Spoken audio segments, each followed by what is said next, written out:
Step away from her, or you will regret breathing. The divorce papers were supposed to arrive next Tuesday. Instead, I found my wife's sister living in our guest room with her 3 kids and a boyfriend I'd never met, eating cereal from my grandmother's china bowls. "Eddie, you're home early," Monica called from the kitchen, her voice carrying that fake sweetness she used when she'd been caught doing something she shouldn't. I'd been hearing that tone a lot lately.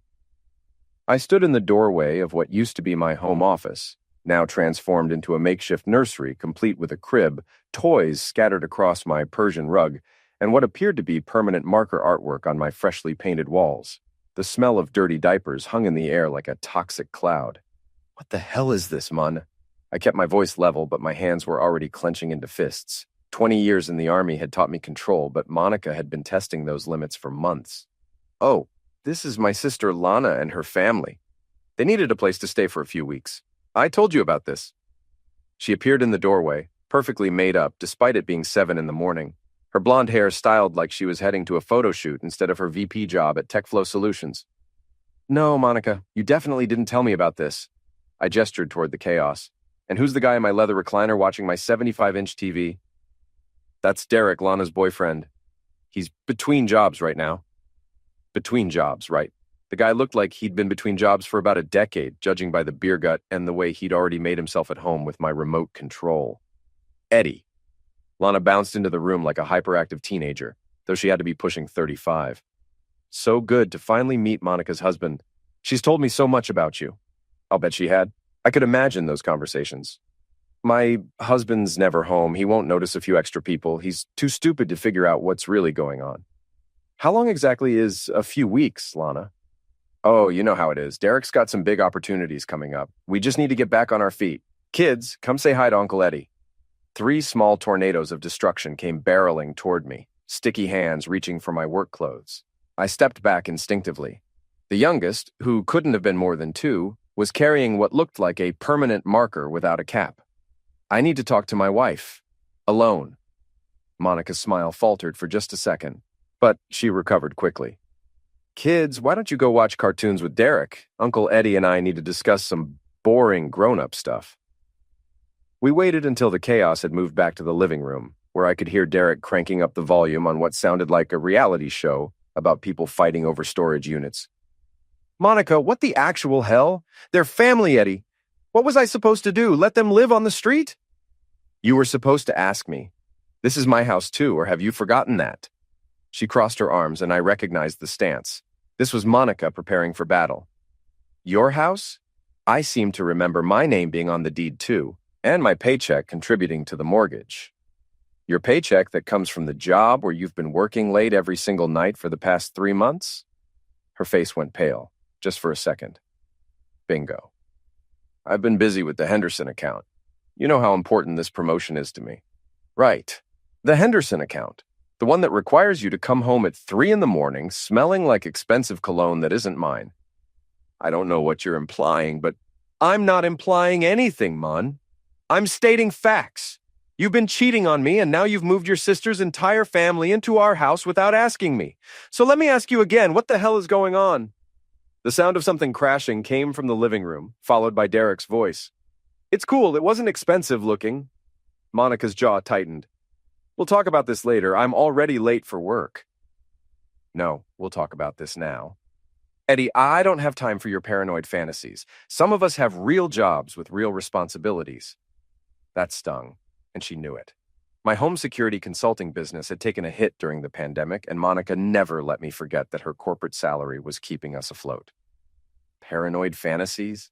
Is that what we're calling it when I find a burner phone in your purse? The color drained from her face completely this time. "You went through my purse?" "I was looking for aspirin. Imagine my surprise when I found a phone I'd never seen before, full of text messages from someone named Brady. Very detailed text messages, Monica, very graphic." She tried to grab for the phone I'd pulled from my pocket, but I held it out of reach. "Give me that!" "Can't wait to feel you again. Monica, you drive me crazy. Tell me what you want me to do to you. Should I keep reading, or do you want to explain who Brady is?" "It's not what you think." "Really? Because what I think is that my wife has been screwing some guy named Brady while I've been working 16-hour days trying to keep our business afloat. What I think is that you moved your sister in here to create chaos and distraction so I wouldn't notice you sneaking around. What I think is that you've been planning this for months. Tears started flowing down her cheeks, but they looked calculated. Monica had always been able to cry on command. Eddie, please. It's complicated. Uncomplicated. From the living room came the sound of Derek's voice. Lana, where do you keep the beer in this place? Monica wiped her eyes, smearing her mascara. Brady he's someone I work with. It started out innocent, just talking about work stress, and then you decided to send him pictures of yourself without clothes. Her mouth fell open. How did you? I'm not stupid, Monica. I might not have your fancy MBA, but I know how to scroll through a phone. I've seen everything. The photos, the videos, the detailed plans for your little weekend getaways. She sank into one of the kitchen chairs, her perfectly composed facade finally cracking. Eddie, I'm sorry. I never meant for it to happen.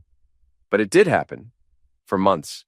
While I've been working my A off, while I've been trying to save our marriage, while I've been lying awake at night wondering why my wife doesn't want to touch me anymore. I do want to touch you. No, Monica. You want to touch Brady. You want Brady to do things to you that you haven't let me do in over a year. I read the messages, remember? The crying intensified, but I wasn't buying it anymore. What do you want from me, Eddie? You want me to beg? You want me to promise it'll never happen again? I want you to tell me the truth. All of it. How long has this been going on? How many times have you been with him? And what the hell does your sister moving in have to do with any of this? She looked up at me, and for a moment I saw something that might have been genuine remorse. 6 months. It's been going on for 6 months. 6 months. While I'd been planning our 10th wedding anniversary trip. While I'd been looking at houses in better neighborhoods. While I'd been like an idiot, thinking we were building a life together. And Lana? She really did need a place to stay, but I thought if there were more people around, more chaos, you wouldn't notice if I was gone more often. At least she was finally being honest. So you used your sister's problems to cover up your affair? It wasn't supposed to go this far. It was just supposed to be a distraction until I could figure things out. Figure what out? She looked down at her hands. Whether I wanted to stay married? The words hit me like a physical blow. And, I don't know. From the living room came another crash, followed by one of the kids screaming. Derek's voice boomed over it all. Somebody needs to baby-proof this place. I looked at Monica, sitting there in her designer clothes, makeup streaked down her face, surrounded by the chaos she'd brought into our home. 6 months of lies, 6 months of betrayal, 6 months of making me feel like I was losing my mind. Well, I know, I said quietly. She looked up at me hopefully. Eddie? I want you out. All of you, today. You can't be serious. Dead serious. You, your sister, her boyfriend, and her kids. Gone by tonight. Eddie, be reasonable. Lana has nowhere else to go. That's not my problem anymore. This is my house too. Then buy me out, or I'll buy you out. But I'm not living like this anymore. She stood up, and I could see her switching tactics. The tears stopped, and her voice got harder. You think you can just throw us out? You think you can punish me for making one mistake? One mistake? Monica, you've been having an affair for 6 months. You moved your sister's family into our house without asking me. You've been lying to my face every single day. That's not one mistake. That's a pattern of behavior. Fine. You want to play hardball? We'll play hardball. I make more money than you do. I can afford a better lawyer. You want to divorce me? Good luck keeping this house. And there it was, the real Monica, finally showing her true colors. We'll see about that. What's that supposed to mean? I held up the burner phone. It means I have evidence of your affair. It means I have proof that you deliberately deceived me about your sister moving in. It means that when we go to court, the judge is going to hear about all of this. Her face went white again. You wouldn't. Try me. The sound of my front door opening interrupted us. Derek's voice called out, Lana, I'm going to the store. You need anything? Actually, Derek, I called back, walking toward the living room, you need to pack up your stuff. You're all leaving today. Derek looked up from my recliner, a beer in his hand that he'd apparently found somewhere. What's that now? I said you're leaving. Today, all of you. Now hold on there, Eddie. Lana's family. Monica invited us. and I'm uninviting you. This is my house, and I want you gone." Derek stood up, and I could see he was trying to decide whether to make this a physical confrontation. He was bigger than me, but soft. I'd stayed in shape since leaving the army. More importantly, I'd stayed sharp. "Derek, don't," Lana said from the kitchen doorway. "Let's just go." "No way, we just got settled. Monica said we could stay as long as we needed." "Monica doesn't make decisions about my house without consulting me. And she didn't consult me." "Your house? Man, that's some sexist BS right there." I felt my temper starting to slip. "Sexist? You want to know what's sexist? Moving into someone's home without their permission and drinking their beer while your girlfriend's sister destroys their marriage? Hey, I don't know nothing about Monica's marriage problems, but you're happy to benefit from them." Derek set down the beer and took a step toward me. "You got something to say to me? Say it." "I just did. Get out of my house." "Derek, please!" Lana was wringing her hands. "We can find somewhere else to go." "No, we can't. And we shouldn't have to. Monica invited us." "Monica's not in charge here anymore." That's when Monica appeared in the doorway, her makeup fixed and her game face back on. "Actually, Eddie, I think you'll find that I am. This is a community property state, which means I own half of everything, including this house, and I say my sister stays." I looked at her, really looked at her, and realized I was seeing my wife clearly for the first time in years. The manipulation, the calculation, the complete disregard for anyone but herself. How had I missed it for so long? "Fine," I said quietly. "Then I guess we'll let the lawyers sort it out." "Good. I'm calling mine this morning. You do that. In the meantime, I'll be staying at Duke's place." Duke was my old army buddy who ran security at a downtown nightclub. He'd been telling me for months that Monica was bad news. Looked like he was right. "Running away, Eddie? That's mature." "Not running away, Monica. Strategic retreat. There's a difference." I headed toward the bedroom to pack a bag, but her voice stopped me. "Eddie, you should know that Brady's not just some random guy from work." I turned around. "What's that supposed to mean?" "He's the CEO of Voss Industries. They're TechFlow's biggest client. If you try to make trouble for me, you'll be hurting a lot more people than just me." "Is that a threat?" "It's a fact. Brady has a lot of influence in this town, a lot of connections. You might want to think about that before you do something you'll regret." I stared at her for a long moment. "You know what, Monica? I think I'm way past worrying about regret." As I headed upstairs to pack, I could hear Derek opening another beer and Lana trying to calm down the kids, who were now fighting over something they'd probably broken. Monica's heels clicked across the hardwood floor as she gathered her things for work. Just another normal morning in the Harlan household, except nothing would ever be normal again. Duke's apartment was exactly what you'd expect from a guy who spent his nights throwing drunk people out of nightclubs. Sparse, functional, and clean enough to pass military inspection. The couch was surprisingly comfortable, which was good since I'd been sleeping on it for 3 days. "You look like hell," Duke said, handing me a cup of coffee that could probably strip paint. "When's the last time you slept?" "Define sleep. More than 2 hours at a stretch." "Then it's been a while." Duke was one of those guys who looked like he could bench press a small car, but he had the instincts of a chess master. We'd served together in Middle East, where his ability to read people had saved our unit more times than I could count. "You need to eat something besides coffee and rage." "I'm not hungry." "Yeah, you are. You're just too pissed off to notice." He tossed me a protein bar. "Eat." I unwrapped the bar mechanically. "Monica's lawyer called yesterday." "What do you want?" "To inform me that I have no legal right to kick anyone out of the house without going through proper eviction procedures. Apparently, once someone establishes residency, even without a lease, they have rights." "That's some grade A BS. It gets better. Monica's claiming that I threatened Derek with physical violence." Duke raised an eyebrow. "Did you?" "I told him to get out of my house. Apparently, that constitutes a threat." "So what's your lawyer say?" "That I need to document everything. Every lie, every affair-related expense, every way she's violated our marriage." "You got proof of the affair?" I pulled out the burner phone. "Photos, videos, text messages going back 6 months. Plus, I've got bank statements showing charges at hotels and restaurants I never went to." "That should be enough." "You'd think so. But Monica's lawyer is claiming that her relationship with Brady started after our marriage was already over. She's saying we've been separated in all but name for over a year. That's not true." "Doesn't matter. if it's true. Matters if she can prove it, and apparently she's got witnesses who'll testify that I've been emotionally absent and verbally abusive. Duke's expression darkened. What witnesses? Lana, for starters. Derek. Probably some of Monica's work friends. People who barely know you. People who'll say whatever Monica tells them to say. I'd been going over this in my head for days. Monica wasn't just cheating on me, she was building a case against me. The sister moving in, the claims of threats and misuse, the witnesses ready to testify to my supposed bad behavior. It was all calculated. So, what's the plan? I don't know yet, but I'm not going down without a fight. My phone buzzed. Text message from an unknown number. This is Brady. We need to talk. I showed the message to Duke. Well, that's interesting. You going to meet with him?